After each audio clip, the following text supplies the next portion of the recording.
ഒന്ന് ആലോചിച്ച് നോക്കുക. സ്വന്തം ഭർത്താവ് കൊല്ലുമെന്ന് പേടിച്ച് ഒരു യുവതി സ്വയം മരിക്കുന്നു. അതും 2 മാസം ഗർഭിണിയും 10 മാസം പ്രായമായ കുഞ്ഞിൻ്റെ അമ്മയുമായ വെറും 23കാരി കൊടുങ്ങല്ലൂർ സ്വദേശിനി ഫസീല. ഇത് നമ്മുടെ പുരോഗമന കേരളത്തിൻ്റെ ഏറ്റവും ഒടുവിലത്തെ മുഖം. ഈ പുരോഗമന കേരളത്തെ സൃഷ്ടിച്ചത് എല്ലാവർക്കും അറിയാം, കമ്മ്യൂണിസ്റ്റ് പ്രസ്ഥാനമാണ്. ഈ പുരോഗമനം അടിച്ച് നമ്മളിലേക്ക് ഏൽപ്പിച്ചതും കമ്മ്യൂണിസവും അതേപോലെ ഇപ്പം CPM ഒക്കെയാണ്. ഈ കമ്മ്യൂണിസ്റ്റ് പുരോഗമനം കേരളത്തിലെ ആണുങ്ങളെ, മലയാളികളായ ആണുങ്ങളെ തികച്ചും ഉത്തരവാദിത്വമില്ലാത്തവരാക്കി മാറ്റി. ഒരു വ്യക്തിക്ക്, ഒരു മലയാളി ആണിന് എന്തെങ്കിലും പ്രശ്നമുണ്ടായാലോ വിഷമമുണ്ടായാലോ സങ്കടമുണ്ടായാലോ എന്ത് തന്നെ ഉണ്ടായാലും താനല്ല അതിൻ്റെ ഉത്തരവാദി മറ്റുള്ളവരാണെന്ന് പഴിക്കുന്നൊരു സ്വഭാവം. ഈ ഒരു രീതിയിലേക്ക് മലയാളി ആളുകൾ മുഴുവൻ തന്നെ മാറി എന്നുള്ളതാണ് ഒരു വസ്തുത. ഇതറിയണമെന്നുണ്ടെങ്കിൽ നമ്മളുടെ CPM നേതൃത്വത്തിൻ്റെയും അതേപോലെ സർക്കാരിൻ്റെയൊക്കെ ഓരോ വിഷയങ്ങളുണ്ടാകുമ്പോൾ അവരുടെ പ്രതികരണത്തിലേക്ക് ശ്രദ്ധിച്ചാൽ മതി. ഞങ്ങൾ ശരി, മറ്റുള്ളവർ തെറ്റ്, വളരെ എളുപ്പമാണ്. അപ്പോൾ ഈ ഒരു സംഗതി സദാസമയവും നമ്മുടെ കുടുംബ സദസ്സുകളിലേക്ക് നമ്മുടെ മാധ്യമങ്ങൾ എത്തിച്ചുകൊണ്ടിരിക്കുന്നു. ഇത് കുടുംബ അന്തരീക്ഷത്തിൻ്റെ ഭാഗമായി തന്നെ മാറി. അങ്ങനെ കേരളത്തിലെ കുടുംബങ്ങൾ മുഴുവൻ ഒരു പൊട്ടിത്തെറിയുടെ വക്കിലേക്ക് എത്തി നിൽക്കുകയാണ്. അതിന് മുഖ്യ ഉത്തരവാദി ഈ ആണുങ്ങളുടെ ഉത്തരവാദിത്വമില്ലായ്മയും അതതിൻ്റെ പാരമ്യത്തിലെത്തിയത് കൊണ്ടാണ് ഇപ്പോൾ ഈ യുവാക്കൾ ഈ രീതിയിൽ പ്രവർത്തിക്കുന്നതും അതേപോലെ പെൺകുട്ടികൾ പ്രണയിക്കാൻ പോലും പേടിയാവുന്നു. കാരണം പ്രണയം ഏതെങ്കിലും രീതി തെറ്റിപ്പോയി കഴിഞ്ഞാൽ അവരെ കത്തി കൊണ്ട് കുത്തിയോ അതല്ലെങ്കിൽ ചുട്ടുകൊല്ലുകയോ ചെയ്യുമെന്നുള്ള പേടിയുണ്ട്. ഈ ഒരു സാമൂഹിക അവസ്ഥയെ നമ്മൾ കണ്ടില്ലെന്നടിച്ച് മറ്റുള്ളതിൻ്റെ പിന്നിൽ പോവുകയാണെങ്കിൽ അത് വളരെ അപകടകരമായിരിക്കും.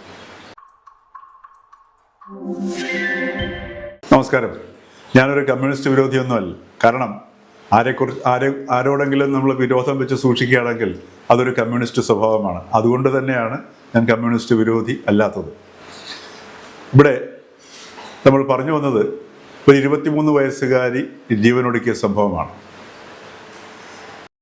കൊടുങ്ങല്ലൂർ സ്വദേശി ഫസീല സ്വയം ജീവനൊടുക്കിയതും അതിലേക്ക് ആ പെൺകുട്ടിയെ അല്ലെങ്കിൽ ആ യുവതിയെ നയിച്ചത് അവരുടെ ഭർത്താവ് തന്നെയാണ്. അപ്പോൾ ഇവിടെ നമ്മളുടെ മാധ്യമങ്ങളുടെ ഇന്നത്തെ നിലവിലുള്ള അവസ്ഥ നോക്കുകയാണെന്നുണ്ടെങ്കിൽ ഇപ്പം ഭർത്താവിൻ്റെ അമ്മയെയും ഇപ്പം അറസ്റ്റ് ചെയ്തു റിമാൻഡിലാക്കുകയും ചെയ്തു. സാധാരണഗതിയിലാണെന്നുണ്ടെങ്കിൽ ഇന്നിപ്പം വേറെ മറ്റ് വിഷയങ്ങളൊന്നുമില്ല, കത്തിപ്പടരുന്ന അല്ലെങ്കിൽ വളരെ വൈകാരികത ഉണർത്തുന്ന വിഷയങ്ങളില്ല എന്നുണ്ടെങ്കിൽ മാധ്യമങ്ങൾ മുഴുവൻ ഈ ഒരു വിഷയത്തിൻ്റെ പിന്നാലെ പോകുമായിരുന്നു. എന്തുകൊണ്ട് കേരളത്തിന് ഇങ്ങനെ സംഭവിക്കുന്നു, നെഞ്ചുലഞ്ഞു, ഉള്ളുലഞ്ഞു, പിന്നെ കണ്ടാൽ സഹിക്കില്ല, ഞെട്ടിപ്പോകും, ഒന്ന് ആലോചിച്ച് നോക്കൂ, 2 മാസം ഗർഭിണി, ഇങ്ങനെയൊക്കെയുള്ള ഒരുപാട് പ്രയോഗങ്ങളുമായിട്ട് നമ്മളുടെ ദൃശ്യമാധ്യമങ്ങൾ മുഴുവൻ ഇരുന്ന് ഉറഞ്ഞാടുമായിരുന്നു. പക്ഷേ ഇന്ന് മറ്റ് സംഭവങ്ങളുള്ളതിൻ്റെ പേരിൽ ഇവർ ഈ ഭർത്താവും ഉമ്മയും റിമാൻഡിലായത് കാരണവും ആ ഒരു വിഷയത്തിലേക്ക് ഇന്ന് മാധ്യമങ്ങൾ പോയിട്ടില്ല. ഇനി ഈ പ്രതികളെ തെളിവെടുപ്പിന് കൊണ്ടുവരികയാണെന്നുണ്ടെങ്കിൽ ആ പ്രദേശത്തെ ജനങ്ങൾ മുഴുവൻ കൂടുകയും ഇവരെ അവിടെ വെച്ച് ആക്രമിച്ചു കൊല്ലാൻ, ജനക്കൂട്ടം ആക്രമിക്കാനുള്ള ഒരു ത്വര പ്രകടിപ്പിക്കുകയും ചെയ്യും. അപ്പോൾ ഇപ്പോൾ പോലീസിന് പോലും ബുദ്ധിമുട്ടാണ്. ഒരു പ്രതിയെ തെളിവെടുപ്പിന് കൊണ്ടുവരാൻ പറ്റാത്തൊരവസ്ഥയാണ് കേരളത്തിലുള്ളത്. കാരണം അവിടെ വെച്ച് ശിക്ഷിച്ചു കളയും. അപ്പോൾ ഇത് ഒരു പ്രതികാരം കൊണ്ട് മലയാളിയിലെ ഇത് നിലനിൽക്കുന്ന ആ ഒരു വൈകാരിക തലം ആണ് ഈ ഒരു വിഷയത്തെ കൊണ്ടുവരുന്നത്. കാരണം ഈ അനീതിയെ എതിർക്കുക അല്ലെങ്കിൽ സ്വീകാര്യമല്ലാത്തതിനെ ഇല്ലായ്മ ചെയ്യുക, കൊല്ലുക എന്നുള്ളൊരു മാനസികാവസ്ഥ മലയാളിയിൽ അറിയാതെ വന്നിരിക്കുന്നു. ഇപ്പോൾ കമ്മ്യൂണിസത്തിൻ്റെ DNA, ആ DNA തന്നെ ആലോചിച്ച് നോക്കിയാൽ എല്ലാവർക്കും അറിയാം, കമ്മ്യൂണിസ്റ്റുകാർക്ക് നിഷേധിക്കാൻ പറ്റില്ല. അവരുടെ DNA എന്ന് പറയുന്നത് സ്വീകാര്യമല്ലാത്തവരെ കൊന്നുകളയുക. അതിൽ നിന്നാണ് കമ്മ്യൂണിസം ഇവിടെ വരുന്നതും കേരളത്തിൽ നമ്മളത് കാണുകയും ഇപ്പോഴും ഇടയ്ക്കും മുറയ്ക്കും ഒക്കെ കണ്ടുകൊണ്ടിരിക്കുകയും ചെയ്യുന്ന സാധനം അതാണ്.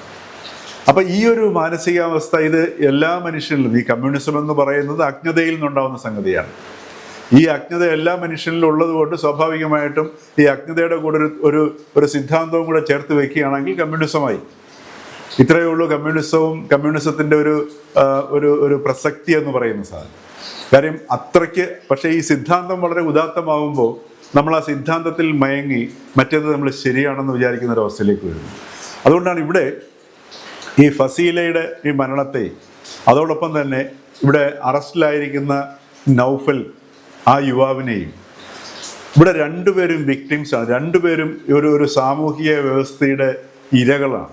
കാരണം ഈ കേരളത്തിൽ സാമൂഹികമായ അന്തരീക്ഷം ഒരു ആണിനെ, ഇപ്പോൾ നമ്മൾ പുരുഷനെന്ന് പറയുന്നത് ശരിയല്ല, ഒരാണിനെ, കാര്യം അയാൾ പരിഷ്കരിക്കപ്പെടുമ്പോൾ, സാംസ്കാരികമായി ഉയരുമ്പോൾ മാത്രമേ ഒരാണിനെ നമുക്ക് പുരുഷൻ എന്ന് പറയാൻ പാടുകയുള്ളൂ.